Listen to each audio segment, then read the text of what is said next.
बिस्मिल्लाहिर्रहमानिर्रहीम। मोहम्मद सरफराज दोस्तों की खिदमत च हाज़र जी। इस वेले मैं बैठा शहर शेखूपुर। मेरे नाल ने जनाब जवाद हैदर साहब। जवाद हैदर साहब जेडे बिजनेसमैन भी आ ते नाल जिमीदार भी ने, ते जिमीदारा भी आप करते काश्तकारी और उहदे विच भी ये तरक्की कर गए आ। भावें मुंडा राजपूतां दा पर लसन बीजन लग पिया, तो हुण लसन जिहड़ा हर कोई बीजन लग पिया, जिन्हां दा सी उन्हां दा ते रिहा ही नहीं। जवाद साहब अस्सलाम वालेकुम। वालेकुम सलाम जी। जवाद साहब ये दसो तुसीं लसन दे विच किहड़ी वैरायटी बीजना चाहते हैं? पहले तो चाचा जी मैं तुहाडा बहुत शुक्रिया अदा करना कि तुसीं मैनूं खिदमत का मौका दिता है। सर मैं मतलब कि अपनी स्टडी कंप्लीट करन तो बाद हाँ जी ते ज़राअत नाल मुंसलिक तो नहीं सा, मगर हादसाती तौर पर ज़राअत नाल आ गया ते जीवन ने मैनूं अपने हल अट्रैक्ट किया है जी। ते जीवन गार्लिक का मैं अलहमदुलिल्लाह ग्रोवर हाँ, तकरीबन कोई 2 साल हो गए ने। अच्छा जी। तो इनू सीड में ही मल्टीप्लाई कर रहे हैं जी। तो अलहमदुलिल्लाह मैं ये तो काफ़ी खुश हूँ। तुसीं पहले कितना सीड लाया सी? मैं पहले तो जी नारक वालियां को थोड़ा जिहा सीड मिलिया सी। नारक वालियां तो इस्लामाबादों? हाँ जी, इस्लामाबादों। फिर उन्होंने मल्टीप्लाई करते थे, पहले साल किया, फिर पिछले साल भी मल्टीप्लाई किया। उन्होंने अलहमदुलिल्लाह इस काबल हो गया कि अगले साल काफ़ी ज़्यादा मेरा लग गया। अच्छा जी। पहले तुसीं कितना लाया सी? पहले मेरा तकरीबन 2 कनाल लगा सी जी पहले साल। उस तो बाद मैं कोई 1.5 एकड़ लगा लिया थी पिछले साल। अच्छा जी। तो हुण अलहमदुलिल्लाह काफ़ी ज़्यादा 3-4 एकड़ तो कम से कम जिहड़ा ना ज़्यादा ही। ਇਹ ਜਿਹੜਾ ਤੁਸੀਂ ਨਾਰਕ ਤੋਂ ਬੀ ਲਿਆ ਸੀ ਉਹਨਾਂ ਤੋਂ ਡਾਇਰੈਕਟ ਲਿਆ ਸੀ ਜਾਂ ਉਹਨਾਂ ਦੇ ਕਿਸੇ ਗਰੋਵਰ ਤੋਂ ਲਿਆ ਸੀ? मैं उन्होंने ना एक ग्रोवर को लिया सी, कुछ सीड उन्होंने को मिलिया सी थोड़ा जिहा, हाँ क्योंकि जी। वो अपना दिंदे ही थोड़ा जिहा सीड सी। हाँ जी, ਉਹ ਥੋੜਾ ਦਿੰਦੇ ਸੀ। हाँ जी। ਤੇ ਬਾਕੀ ਜਿਹੜਾ ਹੈ ਨਾ ਉਹਨਾਂ ਦੇ ਗਰੋਵਰਸ ਤੋਂ ਮਿਲਿਆ ਸੀ। ਅੱਛਾ, ਕਿਸੇ ਗਰੋਵਰ ਦਾ ਨਾਮ ਦੱਸ ਸਕਦੇ ਆ ਕਿ ਸਰ ਸੀਕ੍ਰੇਟ ਆ? ਉਦੋਂ ਮੁਦੱਸਰ ਭਾਈ ਸੀਗੇ ਅਲਹਮਦੁਲਿल्लाह। ਹੋਰ ਵੀ ਮੁਦੱਸਰ ਉਹ ਗੁਜਰ ਖਾਨ ਵਾਲੇ? ਹਾਂਜੀ ਹਾਂਜੀ ਬਿਲਕੁਲ ਜੀ ਮੁਦੱਸਰ ਜੀ। ਉਹਨਾਂ ਦਾ ਬੀ 1 ਨੰਬਰ ਸੀ, ਇਹ ਮੈਂ ਸ਼ਹਾਦਤ ਦੇਣਾ। ਅੱਛਾ ਜੀ, ਚਲੋ ਠੀਕ ਹੋ ਗਿਆ ਜੀ। ਤੇ ਇਹ ਤੁਸੀਂ ਨਾਲ ਇਹ ਵੀ ਗੱਲ ਕਰਦੇ ਜਾਂਦੇ ਆ ਤੇ ਤੁਹਾਡਾ ਲੈਸਨ ਵੀ ਦੇਖਦੇ ਆ। ਇਹ ਮੋਟਾ ਜੀ ਇਹਨਾਂ ਨੇ ਇਹ ਵਿੱਚ ਗੱਲ ਕੀਤੀ ਆ ਕਿ ਹਾਦਸਾਤੀ ਤੌਰ ਤੇ ਜ਼ਰਾਅਤ ਦਾ ਲਾਇਆ। ਜ਼ਰਾਅਤ ਉਹ ਚੀਜ਼ ਹੈ ਜੀ, ਹਾਦਸਾਤੀ ਹੋ ਜਾਏ, ਨਕਾਰਾ ਹੋ ਜਾਓ, ਤੁਹਾਨੂੰ ਕੋਈ ਸ਼ੋਭਾ ਨਾ ਚੱਲੇ, ਜ਼ਰਾਅਤ ਮਾਂ ਵਾਂਗੂ ਕਹਿੰਦੀ ਬਿਸਮਿਲ੍ਲਾ ਜੀ ਆਇਆਂ ਨੂੰ। ਇਹ ਕੀ ਹੈ ਜੀ? ਇਹ ਸਰਫਰਾਜ਼ ਸਾਹਿਬ ਇਹ ਹੈਗਾ ਜੀਵਨ ਬਲਬ ਜੀ। ਅੱਛਾ। ਮਾਸ਼ਾਅੱਲਾ ਇਹਦਾ ਸਾਈਜ਼ ਦੇਖੋ ਜੀ, ਜਿਹਦੀ ਵਜ੍ਹਾ ਤੋਂ ਇਹ ਕਾਫੀ ਜ਼ਿਆਦਾ ਮਾਰਕੀਟ ਦੇ ਵਿੱਚ। ਹਾਂ ਜੀ, ਹੁਣ ਅੰਗਰੇਜ਼ੀ ਚ ਬਲਬ ਕਹਿੰਦੇ, ਪਹਿਲਾਂ ਗੰਢਾ ਹੀ ਕਹਿੰਦੇ। ਹਾਂ ਜੀ, ਗੰਢਾ ਹੀ ਕਹਿੰਦੇ ਸੀ ਜੀ। ਇਹ ਇਹਦੀ ਤੁਰੀਆਂ ਨੇ ਜੀ, ਇਹ ਦੇਖੋ ਜੀ ਚੰਗੀਆਂ ਭਲਵਾਨ ਤੁਰੀਆਂ ਜੀ। हाँ जी। हाँ जी। ਇਹਦੇ ਵਿੱਚ ਤੇ ਮਾਸ਼ਾਅੱਲਾ ਕੋਈ 4-4 ਇੰਚ ਦੀ ਵੀ ਵੱਡੀ ਤੁਰੀ ਮਿਸਾਲ ਤੌਰ ਤੇ ਹੋ ਜਾਂਦੀ ਹੈ। ਦੇਖੋ ਨਾ ਜੀ ਇਹਦਾ ਸਾਈਜ਼ ਦੇਖੋ। हाँ जी। ਇਹ ਔਰਤਾਂ ਨੂੰ ਛਿੱਲਣ ਦੀ ਵੀ ਸਹੂਲਤ ਹੈ जी। हाँ जी, आसानी नाल छिल हो जानी है। ਇਹਦਾ ਜ਼ਾਇਕਾ कैसा है? ਇਹਦਾ ਜ਼ਾਇਕਾ ਬਿਲਕੁਲ ਦੇਸੀ ਥੋਮ ਵਰਗਾ ਹੈ ਜੀ। अच्छा जी। ਇਹ ਵੀ ਤੁਰੀਆਂ ਹੈ। हाँ जी। अच्छा जी। ਤੇ ਇਹਦੀ ਇਫਾਦੀਅਤ ਉਹਦੇ ਨਾਲੋਂ ਵੀ ਜ਼ਿਆਦਾ ਹੈ। ਵਫਾਦੀਅਤ ਉਹਦੇ ਨਾਲ ਜ਼ਿਆਦਾ। ਤੇ ਇਹ ਕੀ ਵਿੱਚ ਰੱਖਿਆ ਹੈ ਤੁਸੀਂ? ਇਹ ਨਾ ਜੀ ਇਹ ਬੇਸਿਕਲੀ ਜਦੋਂ ਇਹ ਥੋਮ ਸਾਡਾ ਬਣਦਾ ਹੈ ਨਾ ਜੀ, ਇਹ ਉਹਨੂੰ ਕ੍ਰੋਮ ਛੋਟੇ ਲੱਗਦੇ ਨੇ ਨਾਲ। ਅੱਛਾ ਜੀ। ਠੀਕ ਹੈ। ਇਹ ਜਿਹੜੀ ਤੁਰੀ ਸਾਡੀ ਬਣਦੀ ਹੈ ਨਾ, ਇਹ ਬੇਸਿਕਲੀ ਪਹਿਲਾ ਇਨੀਸ਼ੀਅਲ ਸਟੇਜ ਉਹਦਾ ਹੈ ਕਿ ਇਹ ਕ੍ਰੋਮ ਬਣੇਗਾ। ਅੱਛਾ ਜੀ। ਕ੍ਰੋਮ ਆਹਿਸਤਾ ਵੱਡਾ ਹੁੰਦਾ ਸਾਡਾ ਤੁਰੀ ਦੀ ਫਾਰਮ ਦੇ ਵਿੱਚ ਇਖਤਿਆਰ ਕਰ ਦਿੰਦਾ। ਅੱਛਾ ਜੀ। ਜਦੋਂ ਹਾਰਵੈਸਟ ਹੁੰਦਾ ਹੈ, ਹਾਂਜੀ। ਕੁਝ ਤੁਰੀਆਂ ਮੈਚੁਰ ਹੋ ਚੁੱਕੀਆਂ ਹੁੰਦੀਆਂ ਨੇ, ਜੀ। ਜਿਹੜੀਆਂ ਵੱਡੇ ਸਾਈਜ਼ ਦੀਆਂ ਬਣ ਜਾਂਦੀਆਂ, ਕੁਝ ਨਾਲ ਇਸ ਸੂਰਤ ਦੇ ਵਿੱਚ ਨਾਲ ਜ਼ਮੀਨ ਦੇ ਨਾਲ ਜਾਂ ਇਹਦੇ ਨਾਲ ਹੀ ਅਟੈਚ ਰਹਿੰਦੀਆਂ। ਅੱਛਾ ਜੀ। ਹਾਂਜੀ। ਇਹ ਜਿਹੜੀਆਂ ਛੋਟੀਆਂ ਤੁਰੀਆਂ ਹੈ, ਇਹ ਜਿਹੜੀਆਂ, ਹਾਂਜੀ, ਇਹ ਵੀ ਕਿਸੇ ਕੰਮ ਆਉਂਦੀਆਂ? ਹਾਂਜੀ ਬਿਲਕੁਲ। ਇਹ ਸਾਡਾ ਨਾ ਇਹਨੂੰ ਮਦਰ ਸੀਡ ਵੀ ਕਹਿੰਦੇ ਨੇ। ਅੱਛਾ। ਹਾਂਜੀ। ਇਹ ਮੇਨ ਇਹੀ ਸੋਰਸ ਹੈਗਾ, ਤੁਸੀਂ ਫਰੈਸ਼ ਸੀਡ ਲੈਣਾ ਹੈ ਨਾ ਜਿਹੜਾ ਬਿਮਾਰੀਆਂ ਤੋਂ ਬਿਲਕੁਲ ਪਾਕ ਹੋਵੇ। ਹਾਂਜੀ। ਤੇ ਤੁਸੀਂ ਇਹਨੂੰ ਗਰੋ ਕਰੋ। ਤੇ ਇਹ ਸਾਡਾ ਕੋਈ ਗੋਲ ਸਾਈਜ਼ ਦਾ ਦੇਖੋ, ਕੋਈ ਇਸ ਤਰ੍ਹਾਂ ਦਾ, ਕੋਈ ਵੱਡੇ ਸਾਈਜ਼ ਦਾ। ਮੈਂ ਵੱਡੇ ਸਾਈਜ਼ ਦਾ ਵੀ ਇੱਥੇ ਕੋਈ ਪਿਆ ਹੋਏਗਾ ਸਾਈਜ਼। ਇਹ ਦੇਖੋ ਜੀ ਮਾਸ਼ਾਅੱਲਾ, ਇਹ ਸਾਈਜ਼ ਦਾ ਵੀ ਇਹ ਸਿੰਗਲ ਬਲਬ ਤਿਆਰ ਹੋ ਜਾਏਗਾ। ਅੱਛਾ ਜੀ। ਠੀਕ ਹੈ ਜੀ। ਫਿਰ ਉਸ ਨੂੰ ਅਸੀਂ ਕਾਸ਼ਤ ਕਰਾਂਗੇ ਵੱਡੇ ਸਾਈਜ਼ ਦੇ ਬਲਬ ਨੂੰ, ਤੇ ਸਾਡੇ ਇਸ ਸਾਈਜ਼ ਦੇ ਬਲਬ ਵੱਡੇ ਡਿਵੈਲਪ ਹੋ ਜਾਣਗੇ ਜੀ। ਇਹ ਮਸਲ ਕਿ ਸਾਡਾ ਪਹਿਲਾ ਸਟੈਪ ਹੈ ਕਿ ਤੁਸੀਂ ਫਰੈਸ਼ ਸੀਡ ਆਪ ਆਪਣਾ ਤਿਆਰ ਕਰਨਾ ਹੈ। ਅੱਛਾ ਜੀ। ਇਹ ਪਹਿਲਾ ਸਟੈਪ ਹੈ, ਤੁਸੀਂ ਇਹ ਤਿਆਰ ਕਾਸ਼ਤ ਕਰੋਗੇ ਤੇ ਸਾਡੇ ਇਹ ਬਲਬ ਇਸ ਫਾਰਮ ਦੇ ਵਿੱਚ ਤਿਆਰ ਹੋ ਜਾਣਗੇ ਸਿੰਗਲ ਸਰ। ਅੱਛਾ ਜੀ। ਯਾਨੀ ਇਹ ਜਿਹੜੇ ਛੋਟੇ ਹੈ, ਇਹ ਵੇਸਟੇਜ ਨਹੀਂ, ਇਹ ਵੀ ਕੰਮ ਆ ਜਾਂਦਾ। ਇਹ ਬਹੁਤ ਜ਼ਿਆਦਾ ਕਾਰਾਮਦ ਨੇ, ਇਹ ਸਗੋਂ ਬਿਮਾਰੀਆਂ ਤੋਂ ਪਾਕ ਸੀਡ ਤਿਆਰ ਹੋਏਗਾ ਤੁਹਾਡਾ। ਅੱਛਾ, ਇਹਦੀ ਕਾਸ਼ ਦੇ ਬਾਰੇ ਬਾਅਦ ਚ ਗੱਲ ਕਰਦੇ, ਪਹਿਲਾਂ ਇਹ ਦੱਸੋ ਤੁਸੀਂ ਤਾਂ ਬੀਜੀ ਜਾਂਦੇ ਤੇ ਆਪੇ ਹੀ ਲਾਈ ਜਾਂਦੇ ਆ, ਆਵਾਮ ਨੂੰ ਕਦੋਂ ਦੇਣਾ? ਸਰ ਇਨਸ਼ਾਅੱਲਾ 2023 ਦੇ ਵਿੱਚ ਆਵਾਮ ਨੂੰ ਦਾਂਗੇ ਜੀ, ਜ਼ਰੂਰ ਦਾਂਗੇ ਤੇ ਅੱਛੇ ਤਰੀਕੇ ਨਾਲ ਦਾਂਗਾ। ਮੈਂ ਇਸ ਸਾਲ ਵੀ ਕੁਝ ਦਿੱਤਾ ਸੀ ਆਪਣੇ ਬਹੁਤ ਕਰੀਬੀ ਦੋਸਤਾਂ ਨੂੰ, ਜਿਨ੍ਹਾਂ ਨੂੰ ਮੈਂ ਇਨਕਾਰ ਨਹੀਂ ਸਾ ਕਰ ਸਕਦਾ। ਠੀਕ ਹੈ। ਤੇ ਉਹਨਾਂ ਨੂੰ ਮੈਂ ਦਿੱਤਾ ਸੀ ਸੀਡ। ਤੇ ਅਲਹਮਦੁਲਿਲਾ ਜਿਹੜੀ ਕਮਿਟਮੈਂਟ ਕੀਤੀ ਸੀ ਪੂਰੀ ਉਹ ਕੀਤੀ ਕਮਿਟਮੈਂਟਸ, ਕੋਈ ਜ਼ਰਾ ਬਰਾਬਰ ਵੀ ਨਹੀਂ ਹੁੰਦਾ ਕਿ ਮਾਰਕੀਟ ਦੇ ਵਿੱਚ ਬੜਾ ਅਪਸ ਐਂਡ ਡਾਊਨਸ ਹੋਏ ਨੇ ਜੀ, ਕਿ ਮਸਾਂ ਕਿ ਕੁਦਰਤ ਦੀ ਆਫਾਦੀਅਤ ਦੀ ਵਜ੍ਹਾ ਤੋਂ ਕੁਝ ਪੈਦਾਵਾਰ ਘੱਟ ਆਈ, ਜਿਹਦੀ ਵਜ੍ਹਾ ਤੋਂ ਲੋਕ ਆਪਣੇ ਵਾਅਦੇ ਤੋਂ ਵਾਅਦਾ ਖਿਲਾਫੀ ਕਰ ਚੁੱਕੇ ਸੀ। ਮਗਰ ਮੈਂ ਅਲਹਮਦੁਲਿਲਾ ਜਿਹੜੀਆਂ ਕਮਿਟਮੈਂਟਸ ਕੀਤੀਆਂ ਨੇ ਪਾਰਟੀਆਂ ਨਾਲ, ਉਹ ਬੇਸ਼ੱਕ ਮੈਂ ਥੋੜੇ ਰੇਟ ਤੇ ਕੀਤੀਆਂ ਜਾਂ ਜ਼ਿਆਦਾ ਰੇਟ ਤੇ, ਮੈਂ ਉਹ ਫੁੱਲਫਿਲ ਕੀਤੀਆਂ 100%। ਇਹ ਤਾਂ ਬੜੀ ਚੰਗੀ ਗੱਲ ਆ। ਅੱਛਾ, ਕਹਿੰਦੇ ਇਹਦੀਆਂ ਡਕੈਤੀਆਂ ਵੀ ਹੁੰਦੀਆਂ, ਪਹਿਰੇਦਾਰ ਵੀ ਰੱਖਣੇ ਪੈਂਦੇ ਆ ਸਰ? ਇਹ ਹੁਣ ਦੇਖੋ ਹਾਂ ਕਿ ਜੇ ਉਹ ਰੇਟ ਇਹਦਾ ਮਾਰਕੀਟ ਦੇ ਵਿੱਚ ਚੱਲ ਪਿਆ ਤੇ ਲਾਮ ਮਹੱਲਾ ਇਹਨੂੰ ਸਿਕਿਉਰਿਟੀ ਗਾਰਡ ਤੇ ਦਰਕਾਰ ਹੈ ਜੀ। ਆਹੋ ਜੀ, ਹਜ਼ਾਰਾਂ ਰੁਪਈਆਂ ਚ ਕਿਲੋ ਆਂਦਾ ਹੈ, ਪਲੇਟ ਇੱਕ ਪਈ ਹੈ ਲੇਕਿਨ ਇਹ ਹਜ਼ਾਰਾਂ ਰੁਪਈਆਂ ਦੀ ਹੈ। ਹਾਂਜੀ ਬਿਲਕੁਲ ਇਸੇ ਤਰ੍ਹਾਂ ਜੀ, ਇਸੇ ਤਰ੍ਹਾਂ ਹੀ। ਚਲੋ ਜੀ ਜਵਾਦ ਸਾਹਿਬ, ਬਹੁਤ ਬਹੁਤ ਸ਼ੁਕਰੀਆ। ਅੱਲਾਹ ਤਾਲਾ ਤੁਹਾਡੇ ਕਾਰੋਬਾਰ 'ਚ ਬਿਜ਼ਨਸ ਦੇ ਵਿੱਚ ਬਰਕਤ ਦੇਵੇ ਤੇ ਅੱਲਾਹ ਕਰੇ ਤੁਸੀਂ ਗਾਂ ਇਹ ਕਾਸ਼ਤਕਾਰਾਂ ਨੂੰ ਵੀ ਦੇਵੋ। ਤੇ ਇਹ ਮੇਰਾ ਖਿਆਲ ਮਨਸੂਬੇ ਹੋਰ ਹੀ ਲੱਗਦੇ ਆ। ਬਰੂਸ਼ਰ ਕਾਹਦੇ ਪਏ ਆ? ਇਹ ਮੈਂ ਜੀ ਥੋੜਾ ਜਿਹਾ ਆਗਾਹੀ ਪ੍ਰੋਗਰਾਮ ਸ਼ੁਰੂ ਕੀਤਾ ਸੀ ਜੀ। ਸਾਡੇ ਮੂਮਨ ਹੁੰਦਾ ਇਸ ਤਰ੍ਹਾਂ ਕਿ ਜਿਹੜਾ ਕੋਈ ਬੱਚਾ ਨਲਾਇਕ ਹੁੰਦਾ ਨਾ, ਅਸੀਂ ਉਹਨੂੰ ਜ਼ਰਾਅਤ ਇੰਟਰੋਡਿਊਸ ਕਰਾ ਦਈਦਾ। ਆ ਨਹੀਂ ਪੜਿਆ, ਚੱਲ ਹੁਣ ਰੰਬਾਦਾਤੀ ਚੁੱਕ। ਹਾਂਜੀ ਹਾਂਜੀ। ਤੇ ਇਹ ਹੁਣ ਮੈਂ ਕੋਸ਼ਿਸ਼ ਕੀਤੀ ਸੀ ਕਿ ਇੱਕ ਜ਼ਰਾ ਕਿਸਾਨਾਂ ਵਾਸਤੇ ਐਸੀ ਗੋਲਡਨ ਓਪਰਚੁਨਿਟੀ ਆਈ ਹੈ ਕਿ ਉਹ ਮੁਸਤਫੀਦ ਹੋ ਸਕਣ ਬੜੇ ਅੱਛੇ ਤਰੀਕੇ ਨਾਲ ਜੀ। ਤੇ ਲਿਹਾਜ਼ਾ ਇਹ ਇੰਟਰੋਡਕਸ਼ਨ ਆਮ ਫਾਰਮਾਂ ਨੂੰ, ਕਿਸਾਨਾਂ ਨੂੰ ਇਹਦਾ ਦਈਏ। ਆਮ ਕਿਸਾਨ ਇਹਦੇ ਵੱਲ ਨਹੀਂ ਆ ਰਹੇ, ਇਹਦੇ ਵੱਲ ਜ਼ਿਆਦਾਤਰ ਮਤਵੱਜੋ ਹੋ ਰਹੇ ਨੇ ਇਨਵੈਸਟਰ, ਬਿਜ਼ਨਸਮੈਨ ਜੀ। ਤੇ ਹੁਣ ਆਮ ਕਿਸਾਨਾਂ ਵਾਸਤੇ ਉਹਨਾਂ ਦੀ ਰਹਿਨੁਮਾਈ ਵਾਸਤੇ ਮੈਂ ਇੱਕ ਬਰੋਸ਼ਰ ਬਣਾਇਆ ਹੈ ਤਾਂ ਕਿ ਉਹਨਾਂ ਦੀ ਰਹਿਨੁਮਾਈ ਹੋ ਸਕੇ। ਔਰ ਐਸ਼ ਫਾਰਮ ਦੇ ਨਾਮ ਤੋਂ ਮੇਰਾ ਫਾਰਮ ਹੈ ਜੀ। ਹਾਂਜੀ। ਤੇ ਹਾਫਜ਼ਾਬਾਦ ਰੋਡ ਦੇ ਉੱਤੇ ਮੇਰਾ ਫਾਰਮ ਹੈ ਜੀ। ਹਾਫਜ਼ਾਬਾਦ ਰੋਡ ਤੇ ਕਿਹੜੀ ਜਗ੍ਹਾ ਜੀ?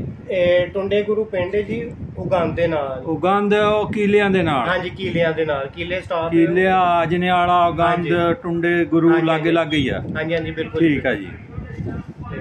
ਉੱਥੇ ਤੁਸੀਂ ਜਦੋਂ ਵੀ ਦਿਲ ਕਰਨਾ ਹੈ ਇਨਸ਼ਾਅੱਲਾ ਫਸਲ ਮੇਰੀ ਲੱਗ ਜੇ ਤੇ ਆ ਕੇ ਵਿਜ਼ਿਟ। ਅੱਛਾ, ਨਹੀਂ ਤੁਹਾਡਾ ਫਾਰਮ ਵੀ ਵਿਜ਼ਿਟ ਕੀਤਾ ਜਾ ਸਕਦਾ? ਇਹ ਨਹੀਂ ਗੱਲ ਪਈ ਜ਼ਬਾਨੀ ਕਲਾਮੀ ਜਾਂ YouTube ਤੇ ਆ? ਨਹੀਂ ਨਹੀਂ ਨਹੀਂ ਜੀ ਬਿਲਕੁਲ। ਆਹ ਕਿਹੜੇ ਕਿਹੜੇ ਬਾਬੇ ਆ ਜਿਹੜੇ ਤੁਸੀਂ ਉੱਤੇ ਛਾਪੇ?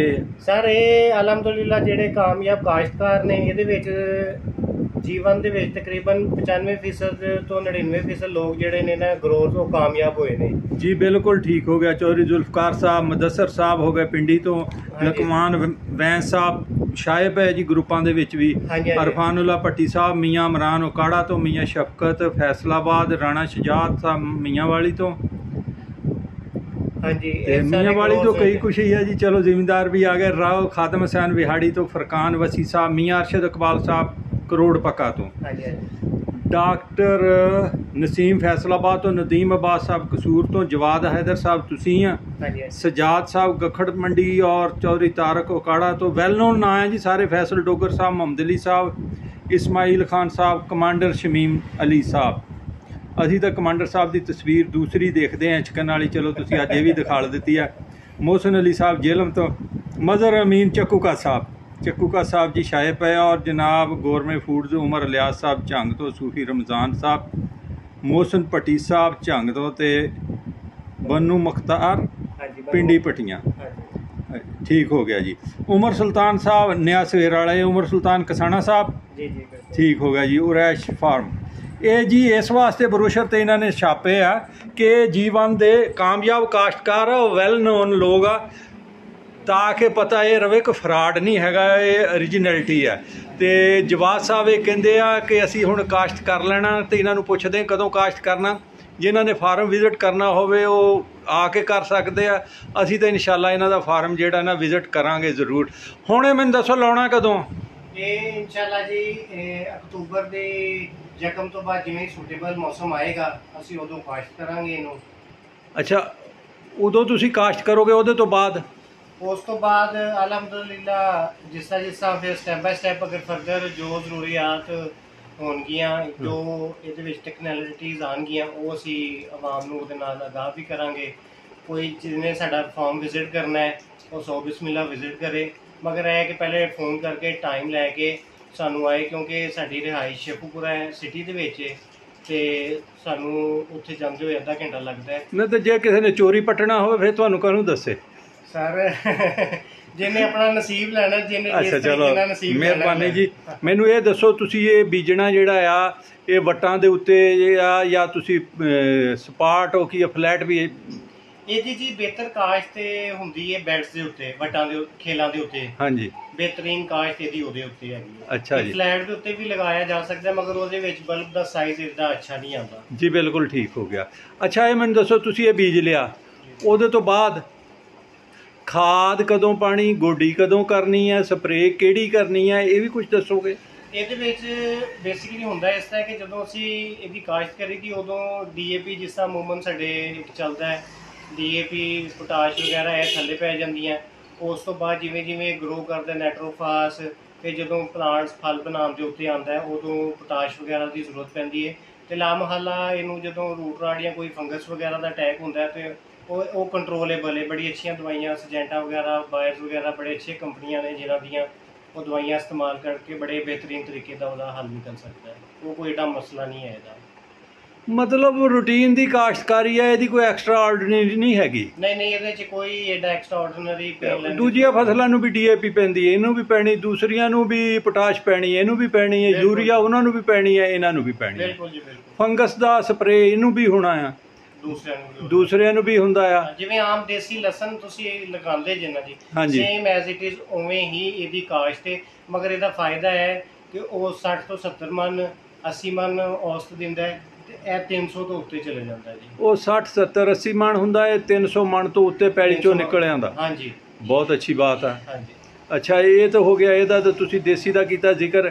ਕਹਿੰਦੇ ਦੇਸੀ ਨਾਲੋਂ ਇਹ ਟਾਈਮ ਜ਼ਿਆਦਾ ਲੈਂਦਾ ਖੇਤ ਦੇ ਵਿੱਚ? ਹਾਂਜੀ ਬਿਲਕੁਲ ਜੀ, ਇਹ ਤਕਰੀਬਨ ਦੇਸੀ ਨਾਲੋਂ 2 ਮਹੀਨੇ ਟਾਈਮ ਜ਼ਿਆਦਾ ਲੈ ਜਾਂਦਾ ਹੈ। ਹਾਂਜੀ, ਮਗਰ ਤੁਸੀਂ ਅਗਰ ਇਹਦੀ ਅਫਾਦੀਅਤ ਤੇ ਪੈਦਾਵਾਰ ਤੇ ਇਹਦਾ ਮੁਆਵਜ਼ਾ ਉਹ ਤਾਂ ਜੀ ਜ਼ਮੀਨ ਅਸਮਾਨ ਦਾ ਫਰਕ ਹੈ।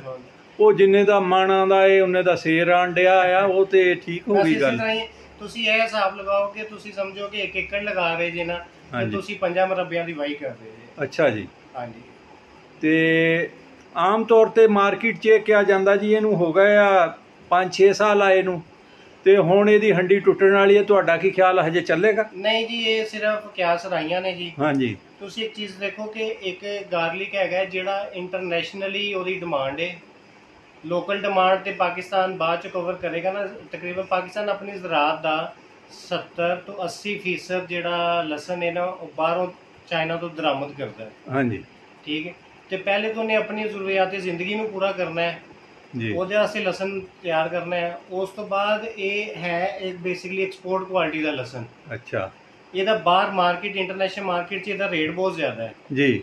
ਤੇ ਇਹ ਸਾਨੂੰ ਘਰਾਂ 'ਚ ਤੇ ਬਾਅਦ 'ਚੋਂ ਮਿਲਣਾ ਹੈ, ਇਹ ਪਹਿਲੇ ਐਕਸਪੋਰਟ ਹੀ ਹੋ ਜਾਣਾ ਹੈ। ਤੁਹਾਨੂੰ ਪਤਾ ਜਿਹੜਾ ਅੱਛਾ ਫਲ ਹੁੰਦਾ ਹੈ ਜਾਂ ਉਹ ਐਕਸਪੋਰਟ ਕੁਆਲਿਟੀ ਦਾ ਫਲ ਹੁੰਦਾ ਹੈ ਸਾਨੂੰ ਕਦੋਂ ਮਿਲਦਾ ਹੈ? ਉਹ ਤੇ ਬਾਹਰ ਹੀ ਜਾਂਦਾ ਹੈ। ਠੀਕ ਹੈ। ਅੱਛਾ ਮੈਨੂੰ ਇਹ ਦੱਸੋ ਤੁਸੀਂ ਲਾਉਣਾ 2 ਸਾਲਾਂ ਦਾ, ਕਦੀ ਘਰ ਵੀ ਵਰਤਿਆ? ਹਾਂਜੀ, ਮੈਂ ਇਸਤੇਮਾਲ ਕੀਤਾ ਜੀ, ਪਿਛਲੇ ਸਾਲ ਵੀ ਕੀਤਾ ਹੈ ਇਸਤੇਮਾਲ। ਇਹਦਾ ਹਾਂਡੀ ਦਾ ਜ਼ਾਇਕਾ ਮਾਸ਼ਾਅੱਲਾ ਬਿਹਤਰੀਨ ਹੈ। ਜਿਸ ਤਰ੍ਹਾਂ ਕਹਿ ਲਓ ਕਿ ਥੋੜਾ ਜਿਹਾ ਟੇਸਟ ਡਿਵੈਲਪ ਕਰਨਾ ਪੈਂਦਾ ਹੈ। ਅਸੀਂ ਦੇਸੀ ਤੇ ਜਾਂ ਦੂਸਰੇ ਲਸਣ ਤੇ ਲੱਗੇ, ਜਿਵੇਂ ਚਾਈਨਾ ਦਾ ਲਸਣ ਦਾ ਟੇਸਟ ਹੋਰ ਹੈ, ਦੇਸੀ ਦਾ ਹੋਰ ਹੈ। ਔਰ ਉਹ ਜਿਹੜਾ ਬਰੀਕ ਬਰੀਕ ਹੁੰਦਾ ਸੀ ਉਹਦੀ ਲਜ਼ਤ ਹੋਰ ਹੈ, ਉਹਦੀ ਹੋਰ ਹੈ। ਜਿਸ ਤਰ੍ਹਾਂ ਲਿੰਬੂਆਂ ਦੇ ਵਿੱਚ ਆ ਜਾਓ, ਚਾਈਨਾ ਲਿੰਬੂ ਦੀ ਹੋਰ ਹੈ, ਦੇਸੀ ਦੀ ਹੋਰ ਹੈ, ਸੀਡਲੈਸ ਦੀ ਹੋਰ ਹੈ। ਸੀਡਲੈਸ ਦੀ ਹੋਰ ਹੈ, ਬਿਲਕੁਲ ਇਸੇ ਤਰ੍ਹਾਂ ਹੀ ਹੈ। ਇਹਦਾ ਵੀ ਇਹੀ ਹੈ ਕਿ ਇਹਦਾ 1-2 ਵਾਰੀ ਤੁਸੀਂ ਇਸਤੇਮਾਲ ਕਰੋ ਹਾਂਡੀ ਜੀ, ਤੁਹਾਨੂੰ ਇਹਦਾ ਟੇਸਟ ਡਿਵੈਲਪ ਹੋ ਜਾਏਗਾ, ਫਿਰ ਤੁਹਾਨੂੰ ਫਰਕ ਹੀ ਨਹੀਂ ਮਹਿਸੂਸ ਹੋਏਗਾ। ਠੀਕ ਹੈ ਜੀ। ਅੱਛਾ ਤੁਸੀਂ ਆ ਬਰੋਸ਼ਰ ਦੇ ਉੱਤੇ ਜਿਹੜੀ ਆ ਲਾਈ ਆ ਤਸਵੀਰ ਡਾਕਟਰ ਹਮਾਇੂੰ ਸਾਹਿਬ ਜੀ, 17 ਇਮਤਿਆਜ਼ ਮਰਹੂਮ, ਇਹ ਕੌਣ ਨੇ? ਇਹ ਡਾਕਟਰ ਸਾਹਿਬ ਅੱਲਾਹ ਤਾਲਾ ਜੰਨਤ ਨਸੀਬ ਕਰੇ, ਇਹ ਉਹ ਹਸਤੀ ਨੇ ਜਿਨ੍ਹਾਂ ਨੇ ਸਾਨੂੰ ਪਾਕਿਸਤਾਨ ਦੇ ਕਿਸਾਨਾਂ ਨੂੰ ਖੁਸ਼ਹਾਲ ਕਰਨ ਦਾ ਇੱਕ ਗਾਰਲਿਕ ਮੁਤਾਰਫ ਕਰਵਾਇਆ ਹੈ। ਤੇ ਇਹਨਾਂ ਨੂੰ ਇਹਨਾਂ ਦੀ ਗਾਰਲਿਕ ਦੀ ਵਜ੍ਹਾ ਤੋਂ ਹੀ 17 ਇਮਤਿਆਜ਼ ਨਾਲ ਵੀ ਨਵਾਜ਼ਿਆ ਗਿਆ ਹੈ। ਔਰ ਇਹ 'ਚ ਕੋਈ ਸ਼ੱਕ ਨਹੀਂ ਜੀ, ਡਾਕਟਰ ਸਾਹਿਬ ਬਹੁਤ ਅੱਛੇ ਨੋਬਲ ਮਿਲਨਸਾਰ ਬੰਦੇ ਸੀ ਜੀ। ਮੇਰਾ ਇਹਨਾਂ ਨਾਲ ਰਾਬਤਾ ਰਹਿੰਦਾ ਸੀ, ਜਦੋਂ ਵੀ ਇਹਨਾਂ ਨੂੰ ਕਾਲ ਕਰ ਲੈਣੀ ਬੜੇ ਪਿਆਰ ਨਾਲ ਸਮਝਾਉਂਦੇ ਸੀ। ਅੱਲਾ ਨੇ ਜ਼ਿੰਦਗੀ ਇੰਨੀ ਦਿੱਤੀ ਸੀ, ਅੱਲਾ ਇਹਨਾਂ ਦੇ ਦਰਜਾਤ ਬੁਲੰਦ ਫਰਮਾਏ। ਹਾਂਜੀ, ਔਰ ਅੱਲਾਹ ਤਾਲਾ ਇਹਨਾਂ ਨੂੰ ਜੰਨਤੁਲ ਫਿਰਦੌਸ 'ਚ ਆਲਾ ਮਕਾਮ ਅਤਾ ਫਰਮਾਏ। ਤੁਸੀਂ ਇਹਦਾ ਦੱਸ ਦਿੱਤਾ ਬੀਜਣ ਦਾ ਤਰੀਕਾ, ਤੁਸੀਂ ਇਹਨਾਂ ਦੀਆਂ ਦੱਸ ਦਿੱਤੀਆਂ ਟਾਈਮ ਕਿੰਨਾ ਲੈਂਦਾ, ਔਰ ਇਹਦੇ ਤੋਂ ਇਲਾਵਾ ਤੁਸੀਂ ਖਾਦਾਂ ਵਗੈਰਾ ਵੀ ਦੱਸ ਦਿੱਤੀਆਂ। ਫਿਰ ਵੀ ਅਗਰ ਕਿਸੇ ਦਾ ਦਿਲ ਕਰਦਾ ਹੋਵੇ ਤੁਹਾਡੇ ਨਾਲ ਰਾਬਤਾ ਕਰਨ ਲਈ ਤੇ ਤੁਹਾਡੇ ਨਾਲ ਕੀਤਾ ਜਾ ਸਕਦਾ? ਜੀ ਜੀ ਬਿਲਕੁਲ ਜੀ ਬਿਲਕੁਲ। ਮੇਰਾ ਰਾਬਤਾ ਨੰਬਰ ਇਹ ਵੀਡੀਓ ਦੇ ਵਿੱਚ ਵੀ ਤੁਹਾਨੂੰ ਨਜ਼ਰ ਆ ਜਾਏਗਾ ਜੀ। ਹਾਂਜੀ ਤੇ ਬਾਕੀ ਬਰੋਸ਼ਰ ਦੇ ਵਿੱਚ ਉੱਤੇ ਵੀ ਲਿਖਿਆ ਹੈ ਜੀ। ਬਾਕੀ ਮੈਂ ਉਂਝ ਵੀ ਦੱਸ ਦਿੰਨਾ ਜੀ, ਬੋਲਿਓ। 0321 0321 456 456 7722 7722 ਜਵਾਦ ਹੈਦਰ ਸਾਹਿਬ ਦਾ ਇਹ ਨੰਬਰ ਹੈ। ਇਹ ਮੇਰਾ ਨੰਬਰ ਹੈ ਜੀ। ਤੇ ਕਿਸੇ ਚੀਜ਼ ਦੀ ਵੀ ਜ਼ਰੂਰਤ ਹੋ, ਕੋਈ ਇਨਫੋਰਮੇਸ਼ਨ ਦੀ, ਕੋਈ ਮਸਲਾ, ਕੋਈ ਸੇਲ ਪਰਚੇਜ਼ ਦੇ ਮਾਮਲਾ, ਕੋਈ ਵੀ ਕਿਸੇ ਕਿਸਮ ਦਾ ਵੀ ਕੋਈ ਕਿਸੇ ਨੂੰ ਮਸਲਾ ਹੋਵੇ ਤੇ ਮੈਂ ਹਾਜ਼ਰ ਹਾਂ। ਦਿਨ ਕਰੋ ਰਾਤ ਕਰੋ, ਜਿਸ ਟਾਈਮ ਮਰਜ਼ੀ ਦਿਲ ਕਰੇ ਫੋਨ ਕਰੋ ਮੈਨੂੰ। ਜਵਾਦ ਸਾਹਿਬ ਮਾਸ਼ਾਅੱਲਾ ਤੁਸੀਂ ਪੜ੍ਹੇ ਲਿਖੇ ਬੰਦੇ ਆ, ਬਾਰੇਸ਼ ਆ ਔਰ ਜਵਾਨੀ ਦੇ ਵਿੱਚ ਹੀ ਦਾੜੀ ਰੱਖੀ ਹੈ, ਬੜੀ ਗੱਲ ਹੈ। ਔਰ ਤੁਸੀਂ ਜਾਣਦੇ ਹੋਵੋਗੇ ਸਰਕਾਰ ਨੇ ਫਰਮਾਇਆ ਫਲ ਐਸਾ ਮਿੰਨਾ, ਜਿਹਨੇ ਮਿਲਾਵਟ ਕੀਤੀ ਉਹ ਸਾਡੇ ਚੋਂ ਨਹੀਂ, ਯਾਨੀ ਉਹ ਮੁਸਲਮਾਨਾਂ ਚੋਂ ਨਹੀਂ। ਤੇ ਜਿਹੜੇ ਕਰਦੇ ਮਿਲਾਵਟ ਉਹ ਇਹਦਾ ਮਫਹੂਮ ਮੈਂ ਨਾ ਆਪ ਸਮਝ ਲੈਣ। ਸਵਾਲ ਤਾਂ ਹਜੇ ਨਹੀਂ ਬਣਦਾ, ਲੇਕਿਨ ਮੈਂ ਪਹਿਲਾਂ ਹੀ ਪੁੱਛ ਲੈਣ ਲੱਗਾ, ਆਉਂਦੇ ਸਾਲ ਤੁਸੀਂ ਕਿੰਨੇ ਮਾਰਕੀਟ 'ਚ ਦੇਣਾ? ਜੀ ਜੀ ਬਿਲਕੁਲ। ਤੇ ਖਾਲਸ ਹੀ ਦਵੋਗੇ ਜਾਂ ਵਿੱਚ ਉਹ ਜਿਹੜਾ ਅੱਜ ਕੱਲ੍ਹ ਆਇਆ ਐਲੀਫੈਂਟ ਉਹ ਵੀ ਰਾਲ ਰੂ ਲਾਓਗੇ? ਅਲਹਮਦੁਲਿਲਾ ਜੀ, ਇਹ ਅੱਲਾਹ ਤਾਲਾ ਨੇ ਸਾਨੂੰ ਸ਼ੁਰੂ ਤੋਂ ਤੌਫੀਕ ਦਿੱਤੀ ਹੈ ਕਿ ਸਾਡੇ ਬਜ਼ੁਰਗਾਂ ਨੇ ਵੀ ਰਿਜ਼ਕ ਹਲਾਲ ਕਮਾਇਆ ਜੀ। ਹਾਂਜੀ। ਤੇ ਸਾਨੂੰ ਵੀ ਅਲਹਮਦੁਲਿਲਾ ਉਹੀ ਤਰਬੀਅਤ ਦਿੱਤੀ ਗਈ ਹੈ ਕਿ ਜੀ ਰਿਜ਼ਕ ਹਲਾਲ ਕਮਾਈਏ, ਕਿਉਂਕਿ ਜਿਹੜਾ ਮੁਕੱਦਰਾਂ ਦਾ ਉਹ ਸਾਨੂੰ ਮਿਲਣਾ ਹੈ। ਤਰੀਕਾਕਾਰ ਅਸੀਂ ਆਪ ਅਪਣਾਉਣਾ ਹੈ, ਉਹਨੂੰ ਹਲਾਲ ਤਰੀਕੇ ਨਾਲ ਅਸੀਂ ਲੈ ਲਈਏ ਜਾਂ ਹਰਾਮ ਤਰੀਕੇ ਨਾਲ। ਜੀ ਜਵਾਦ ਸਾਹਿਬ ਬਹੁਤ ਸ਼ੁਕਰੀਆ ਤੁਹਾਡਾ। ਲਓ ਜਨਾਬ, ਬਹੁਤ ਬਹੁਤ ਤੁਹਾਡਾ ਸ਼ੁਕਰੀਆ। ਕਾਫੀ ਗੱਲਾਂ ਹੋ ਗਈਆਂ ਜਿਹੜੀਆਂ ਰਹਿ ਗਈਆਂ, ਦੋਸਤ ਕਮੈਂਟ ਦੇ ਵਿੱਚ ਪੁੱਛ ਸਕਦੇ ਆ, ਜਵਾਦ ਹੈਦਰ ਸਾਹਿਬ ਜਵਾਬ ਦੇਣਗੇ। ਇਹ ਹੀ ਦੇਣਗੇ ਜਵਾਬ, ਮੈਂ ਨਹੀਂ ਦੇਣੇ ਕਮੈਂਟਸ ਦੇ ਜਵਾਬ। ਤੇ ਉਹਦੇ ਤੋਂ ਇਲਾਵਾ ਇਹਨਾਂ ਨੂੰ ਟੈਲੀਫੋਨ ਕੀਤਾ ਜਾ ਸਕਦਾ, ਵਟਸਐਪ ਕੀਤਾ ਜਾ ਸਕਦਾ।